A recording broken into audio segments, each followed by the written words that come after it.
Hi friends, welcome back to my channel. My name is Anna and today we're gonna take a look at this interesting capless fountain pen from Majohn. So this is actually made and manufactured in China, and it was formerly known as Monman, and they changed their name to Majohn.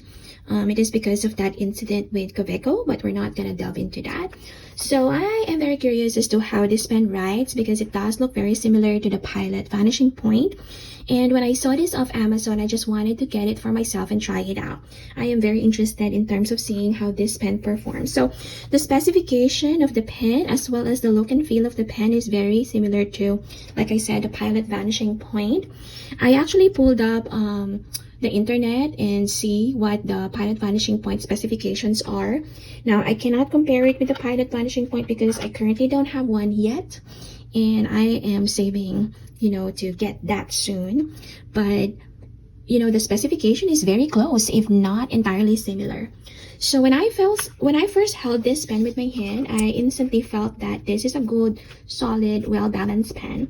So it really has a good weight to it. It's not too heavy, but the feeling that when you hold like a pen for the first time, you kind of gauge like whether or not the pen is going to be, a quality pen. It does give me that feeling, with this Majohn Capless.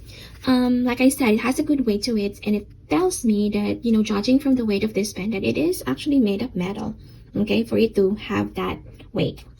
So the pen is about 5.5-ish inches long, and it is actually longer when the pen is actually closed, meaning we don't have the nib out, okay? So if you press this end part of the pen, you would actually open the nib, okay? And the pen is actually shorter, when the nib is open. That's because of this end piece here is shorter. Okay, so it's about 5.4-ish in inches, and the weight of the pen is somewhere around more or less 30 grams. Okay, so it carries a good weight. Okay. What else? It has this clip which is similar to the Pilot Vanishing Point clip. It's also made of metal. Okay, it is sturdy. And over here you have the old name in here showing. This is Moonman, but I do see some version of this pen that has the Majohn name on it. Okay, so I am guessing this is probably like an old stock or something.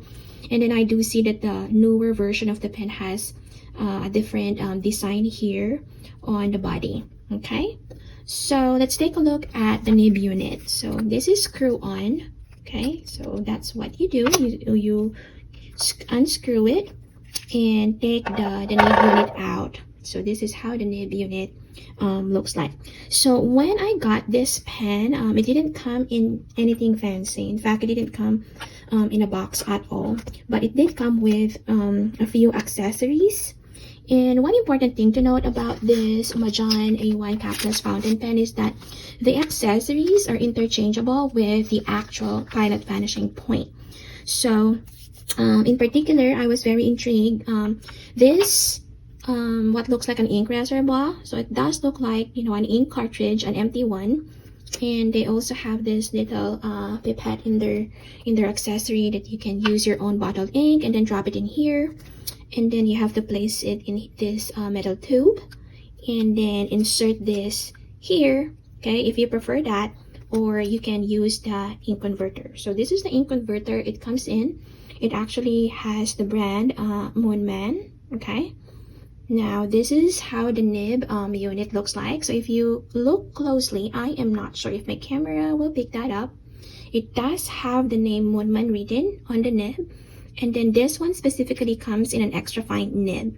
All right, and this is how the feed looks like. I did see some images of the Pilot Vanishing Point nib unit, and it does look very similar to the Majohn A1 Capless. Okay, so I was very curious. I did compare it with the actual Pilot proprietary ink cartridge. So this one that you're seeing here, the blue one, I took this out from my Pilot Falcon, and as you can see, it is exactly the same size. Okay, it's exactly the same size. It actually fits perfectly in this little tube in here. So as you can see, it fits perfectly. So very similar. In fact, if you remove the flap, because I know that Pilot cartridges, they do have that little flap inside it to kind of like help regulate the ink flow. This does not have that. Now, if you're wondering about this rubber stopper here, this rubber stopper actually belongs here. But as you can see, it actually fits perfectly here in the Pilot cartridge. So many of the accessories of the pen is interchangeable with the Pilot vanishing point, which is a good point. In case you're wondering, particularly this one here, I know that not all people love this clip. So maybe what you can do is get this and then use the body, because they also sell this, in a clipless version. And Pilot does not have a clipless version yet. I mean, not that I know of, I don't know. But if you just don't like the clip, then you can get this and then pop in, a genuine Pilot nib unit, and it will fit perfectly in there. Now, I did watch some videos in YouTube reviewing this, and I did see some mixed reviews. They say that it does not perform as well as Pilot, and it does have some issues. So I am just curious as to what my experience is going to be, because I know every experience is different, and I just like to test it out for myself. All right, so what I have here is the Inconverter. Now, some people like the Inconverter it comes with, and it has somewhat larger capacity than the actual Pilot Con 40 converter, because that it's not a great converter because it only contains a small amount of ink. So if you write a lot and you wanted a much bigger ink converter, then you can absolutely use this converter, because it does fit the Pilot vanishing point nib unit. All right, so I am going to show you that if you insert it over here, you just have to line it up with this little gap in here on the thread. So you have that little gap here on the thread, and it has this little, looks like knob in there. I don't know what that is, but you have to align that perfectly in there, and then put the cap back on and screw it back. All right, that's kind of like how you do it. But I'm going to actually tell you how to actually fill this up with bottled ink, because I like to use bottled inks more than the cartridge. Okay, so I'm going to unscrew it again just to show you. I'm going to remove the nib unit. I'm going to be very careful because this is already inked up, but I just wanted to show you how it looks like. So you can actually pull this out. I'm going to pull it out. I'm going to be very careful. I don't want to make a mess in here, but oops. All right, there you go. I still have the ink in there. So that's how the converter looks like. So the ink capacity is larger than the Con 40. So some people really like this ink converter, and I don't know where you can get this separately, because I wanted to get a couple for my Pilot fountain pens, but I don't know if you can actually purchase this separately.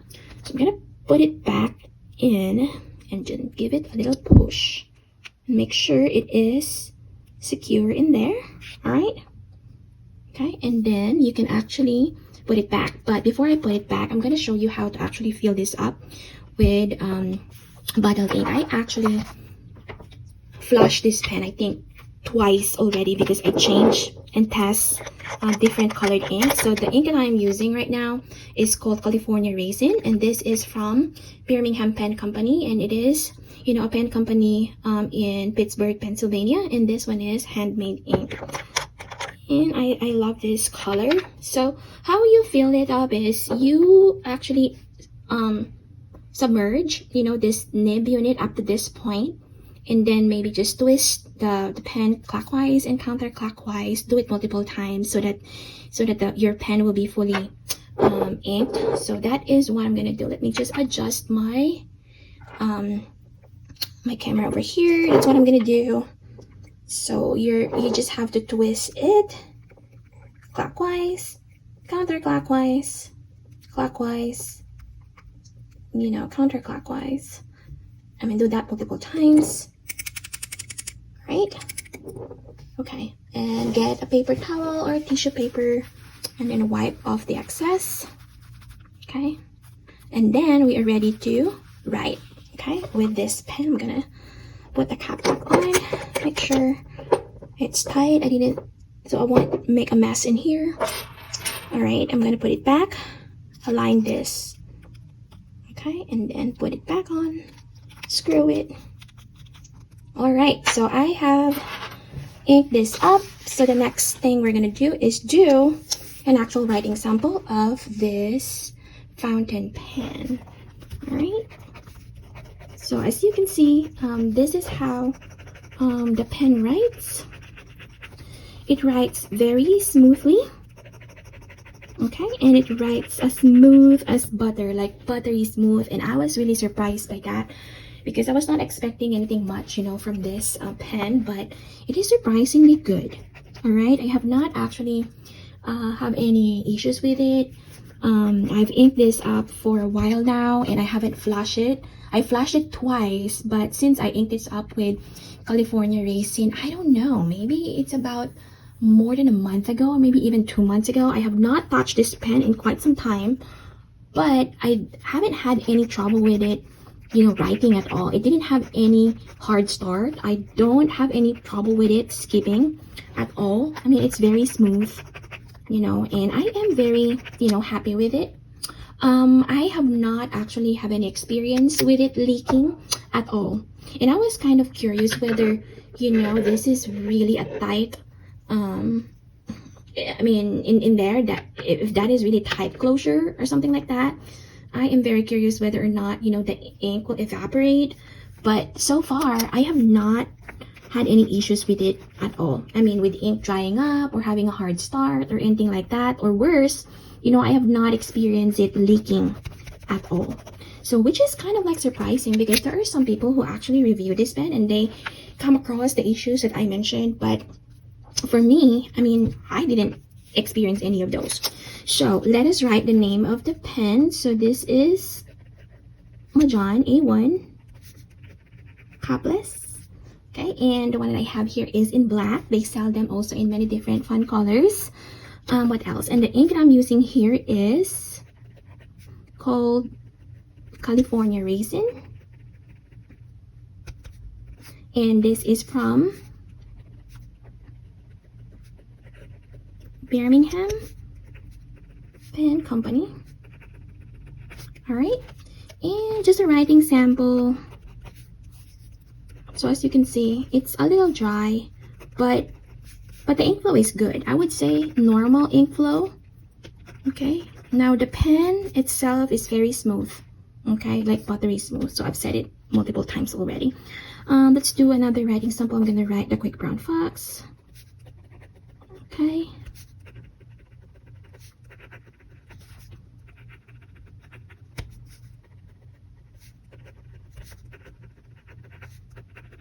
Alright, the Quick Brown Fox jumps over the lazy dog. Alright, so my experience with this Woodman Capless fountain pen is pleasant. Contrary to what others have experienced, I don't know if that is only sheer luck. I happen to have a good pen. I don't know if that is, you know, a quality control issue. But I am happy with what I have, and I'm very curious how this compares to the actual Vanishing point that I'm actually looking forward to get one day, and I'm close to getting it, really, really close. All right, so there you have it. That's my review of this Majohn A1 Capless fountain pen. So if you have any comments, any suggestions, so anything that you'd like to ask, don't forget to just drop them down in the comment section below. And if you enjoyed this video, don't forget to hit like, and if you have not subscribed already, hit the subscribe button, and I'm gonna see you again next time. Bye.